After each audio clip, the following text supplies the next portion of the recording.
কে first time আমার স্টুডিওতে এসছে, তো ফেসিয়াল হেয়ার স্পা দুটোই হয়েছে। ম্যাম একটু বলে দিন কেমন লাগলো আপনার? ফার্স্ট হচ্ছে আমার ঢুকেই যেটা লেগেছে, এখানে ভীষণ একটা পজিটিভ ভাইব পেয়েছি, ওখানে এটা ভীষণ ভালো লেগেছে।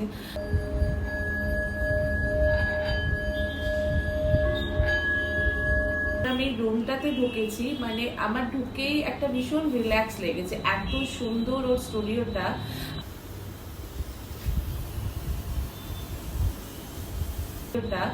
আর কাজের কথায় যদি আসি তাহলে বলবো যে মানে অসাম, মানে ওর ভীষণ সুন্দরভাবে করে, ভীষণ যত্ন নিয়ে করে।